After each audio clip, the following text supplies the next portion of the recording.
Assalamualaikum warahmatullahi wabarakatuh. Bismillah walhamdulillah wassalatu wassalamu ala rasulillah Sayyidina maulana Muhammad ibn Abdullah wa ala alihi wa sahbihi wa man walah wa la hawla wa la quwata illa billah. Subhanallah alhamdulillah wa la ilaha illallah Allahu akbar wa la hawla wa la quwata illa billahil aliyil azim. Adada kulli harfin kutiba wa yuktabu abadal abidin wa dahrad dahirin. Subhanaka la ilma lana illa ma 'allamtana innaka antal alimul hakim. Nawayna ta'alluma wa ta'lima an-naf'a wal intifa' wa tadhakura wa tadhkir wal ifadata wal istifadah wal hasa 'ala tamasuki bi kitabillahi wa sunnati rasulih wa du'ai ila al-huda wa dilala 'ala al-khair ibtigha'a wajhillahi wa mardatihi wa qurbihi wa sawabihi subhanahu wa ta'ala. Yang ketujuh dari yang masuk Islam pada tahun Fatah Makkah, yaitu Sayyidina Abdullah bin Al-Argam.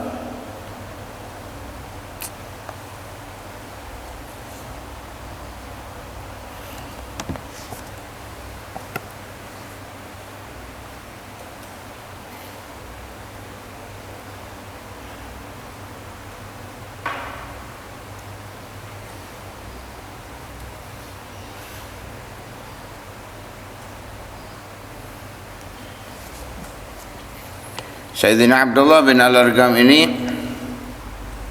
Al-Qurashi Az-Zuhri.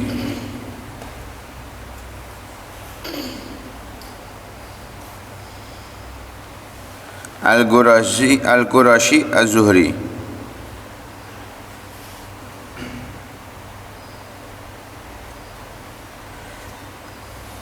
Beliau Abdullah bin Al-Argam bin Abdi Yaghus bin Wahab bin Abdi Manaf bin Zuhra.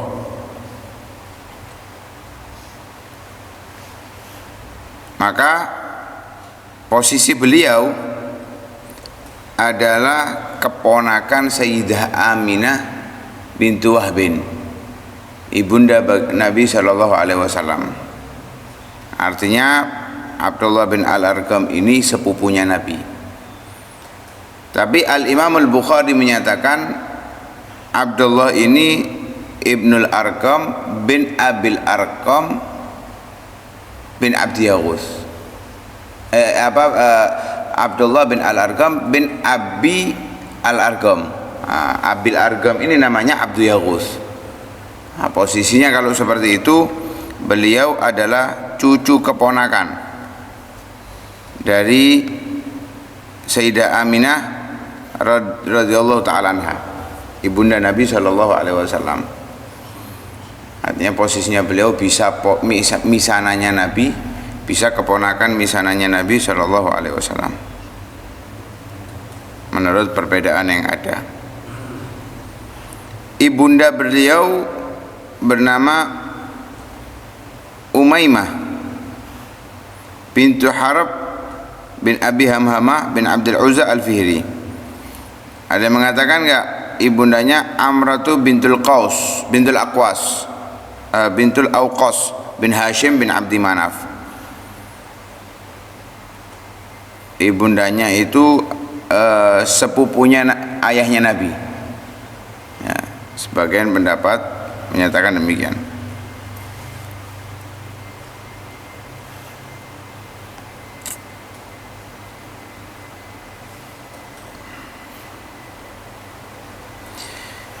Beliau masuk Islam saat Fatah Makkah. Di antara orang yang Islamnya sempurna, baik, dan beliau menjadi sekretarisnya Nabi.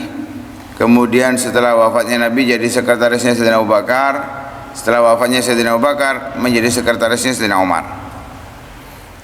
Bahkan Sayyidina Umar wallahu baital mal, dijadikan pengurus bagian keuangan negara. Kalau sekarang itu bahasanya Menku, ya, menteri keuangannya. Begitu juga beliau menjadi Menteri Keuangannya Sayyidina Umar di Menteri Keuangan di masa Sayyidina Utsman bin Affan selama 2 tahun.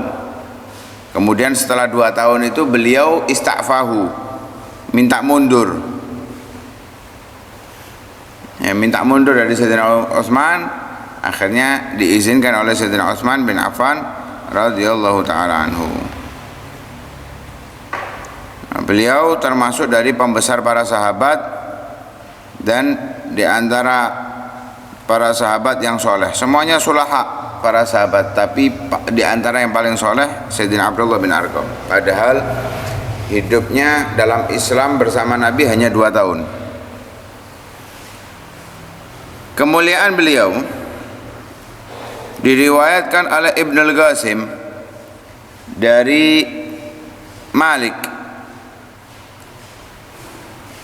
Beliau menceritakan balaghani annahu warada ala Rasulillah sallallahu alaihi wasallam kitabun. Sampai kabar kepadaku bahwasanya ada satu surat datang kepada Nabi sallallahu alaihi wasallam.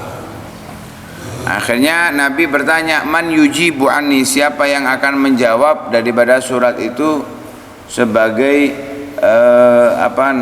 penggantiku? Karena Nabi la yaktub wa la yaqra. Nabi enggak nulis, Nabi enggak baca. Jadi nyuruh orang untuk menulis. Siapa yang mau menggantikan aku? Maka Sayyidina Abdullah bin Al-Arqam menjawab, "Ana, saya yang siap ya Rasulullah." Akhirnya dijawab itu suratnya. Setelah dijawab suratnya, dibawa kepada Nabi, dibacakan di hadapan Nabi. Dibacakan di hadapan Nabi, fa'ajabahu wa anfadhahu. Kemudian Nabi kagum atas jawaban itu dan Nabi mengirimkan surat tersebut. Saat itu Sayyidina Umar bin Khattab hadir dan kagum dengan apa yang dilakukan oleh Sayyidina Abdullah bin Al-Arqam, terbesit dalam hatinya, dan itu terus menerus sampai saat beliau menjadi khalifah. Katanya Sayyidina Umar, asaba ma aradahu Rasulullah sallallahu alaihi wasallam. Dia telah sesuai dengan apa yang diinginkan oleh baginda Nabi sallallahu alaihi wasallam dalam menjawabnya. Pas, enggak ada kurangnya, enggak ada lebih-lebihnya. Nah, kemudian setelah Sayyidina Umar menjadi khalifah, beliau dipilih untuk mengurusi Baitul Mal. Begitu juga diriwayatkan oleh Sayyidina Abdullah bin Umar, putranya Sayyidina Umar bin Khattab. Beliau berkata, "Atan Nabiyya sallallahu alaihi wasallam kitabur rajulin." Datang kepada Nabi surat seseorang. Akhirnya Nabi memanggil, faqala li Abdullah bin Al-Arqam. Nabi manggil Sayyidina Abdullah bin Al-Arqam. "Ajib anni," jawab surat ini sebagai pengganti dariku. Dijawab. Setelah dijawab, dibaca di hadapan Nabi sallallahu alaihi wasallam. Kemudian Rasulullah mengatakan, "Asabta wa ahsanta, Allahumma wafiqhu." Kamu telah sesuai dengan apa yang aku inginkan dan kamu telah berbuat baik atas jawaban daripada suratmu. Semoga Allah selalu memberikan taufik kepada dia. Nah, ketika Sayyidina Umar menjadikan beliau sebagai pengurus keuangan, Sayyidina Umar sering mengajak beliau untuk bermusyawarah. Sayyidina Umar itu musyawarah hanya dengan beberapa orang, seperti Sayyidina Abdullah bin Abbas, kemudian Sayyidina Abdullah bin Al-Arqam dan beberapa orang yang lain. Amanah beliau diriwayatkan oleh Sayyidina Abdullah bin Zubair.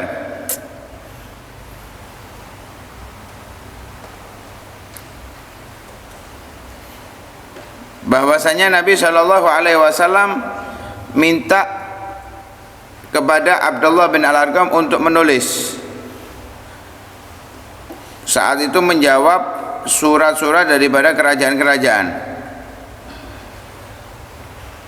karena sudah sampai amanah dapat dipercaya itu Abdullah bin Al-Arqam.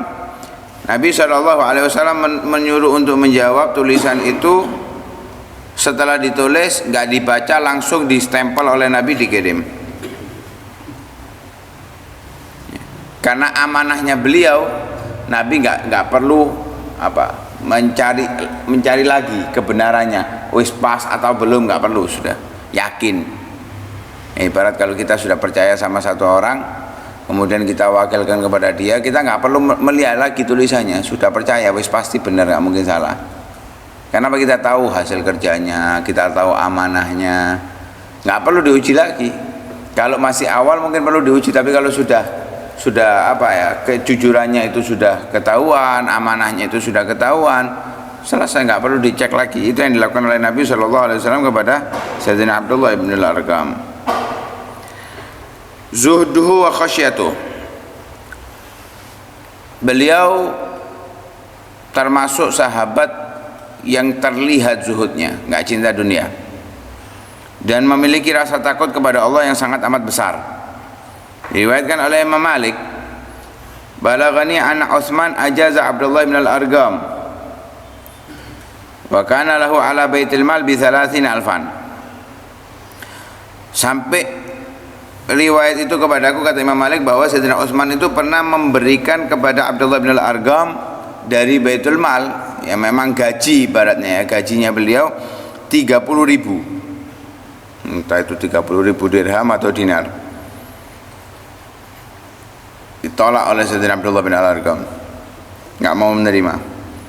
Katanya Sayyidina Abdullah bin al-Arqam, beliau mengatakan, inni amiltu lillah, aku ini bekerja karena Allah, wa innama ajri ala Allah, ya, bayaranku ya Allah nanti yang bayar. Ini mengajarkan kepada kita, ketika dalam urusan umat Islam, kepentingan umat Islam, jangan nyari bayaran. Beliau nggak minta bayaran, nggak nyari bayaran. Ketika diberi ditolak oleh beliau, beliau hanya berharap dari Allah Subhanahu wa Ta'ala. Bukan berarti nggak boleh ya nerima bayaran karena urusan agama, bukan berarti tidak boleh, boleh. Tapi karena zuhudnya beliau nggak mau. Beliau hanya berharap dari Allah Subhanahu wa Ta'ala. Sebagaimana juga diriwayatkan oleh Sayyidina Umar bin Khattab, pernah beliau berkata kepada Sayyidina Abdullah bin al-Arqam, "Lau kanat laka sabiqatun ma qaddamtu 'alaika ahadan." Katanya Sayyidina Umar, kalau aku kalau kamu ini termasuk orang-orang yang pertama masuk Islam, maka aku tidak akan mendahulukan siapapun darimu, ya, karena memang mereka itu tahu keutamaan asabiqunal awalun, keutamaan orang-orang yang hadir perang Badar. Sayyidina Abdullah bin al-Arqam kan masuk Islam ketika Fatah Makkah.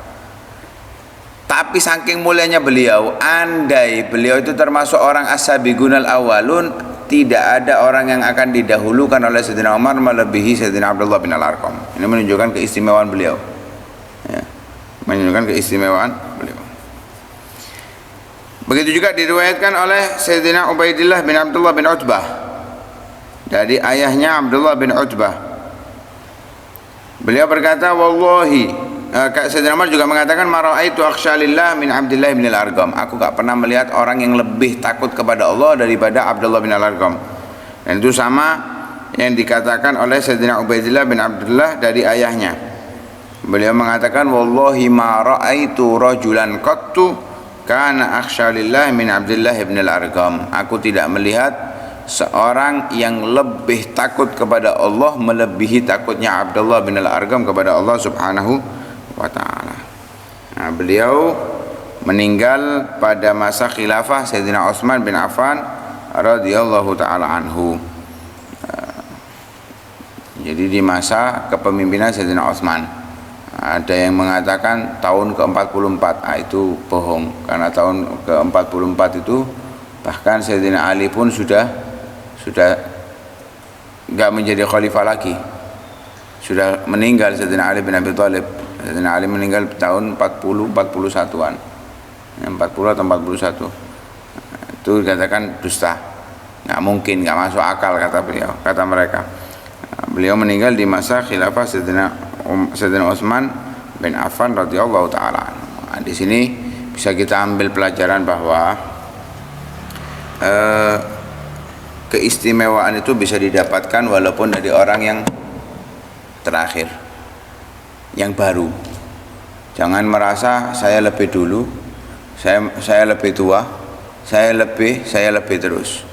Enggak. Keutamaan itu bisa didapatkan daripada orang-orang yang baru. Karena itu dalam ayat Al-Qur'an pun di surat Waqiah tentang as-sabiqun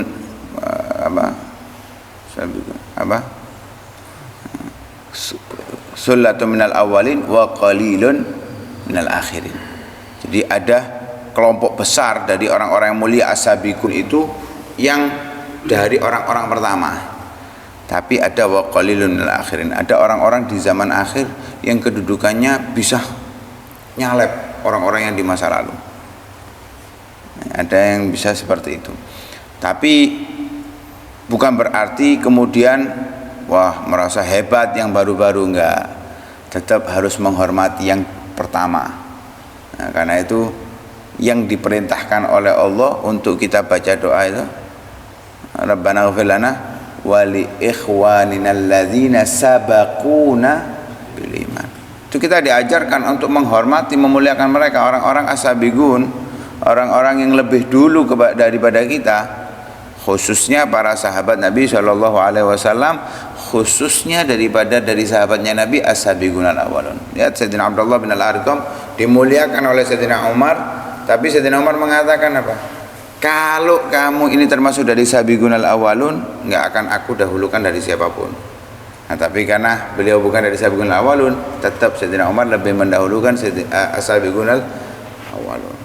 Jadi di sini kita bisa mengambil pelajaran itu, yang sabik, yang lebih dahulu, kasih sayang, ajarkan kepada yang baru-baru. Yang baru-baru muliakan yang lama-lama. Jangan yang baru kurang ajar sama yang lama merasa tua dewe, merasa hebat dewe, ya rusak. Kapan bersatunya? Yang lama merasa bener dewe, ya percuma. Yang baru merasa hebat. Sudah konsepnya Nabi menjadi konsep yang kalau kita nggak ngikuti ini nggak masuk daripada golongan Nabi. Laisa minna man lam yarham shaghirana wa lam yuwaqqir kabirana. Bukan daripada konsep Muslim, dari konsep ajaran Nabi SAW yang tidak merahmati yang kecil, tidak memuliakan yang tua. Ini bukan konsepnya Nabi, sudah keluar daripada konsepnya Nabi. Lah kalau nggak ikut konsepnya Nabi, mau ikut siapa kita? Karena itu yang lebih tua, yang lebih dulu, kasih sayang kepada yang muda. Yang muda hormati yang tua. Enak, bagus hasilnya. Kalau saling menjatuhkan satu sama lain, rusak. Nah, ini bisa kita ambil pelajaran daripada beliau. Karena itu mudah-mudahan Allah Subhanahu wa ta'ala jadikan kita orang-orang yang menghormati yang lebih tua, merahmati yang lebih muda, dan mudah-mudahan Allah Subhanahu wa ta'ala kuatkan Islam dan menjadikan kita sebagai pejuang-pejuang Islam yang sebenarnya. Amin ya rabbal alamin. Sallallahu alaihi wasallam Muhammadin wa ala alihi wasallam. Alhamdulillah rabbil alamin. Hadratin Nabi. Al-Fatihah.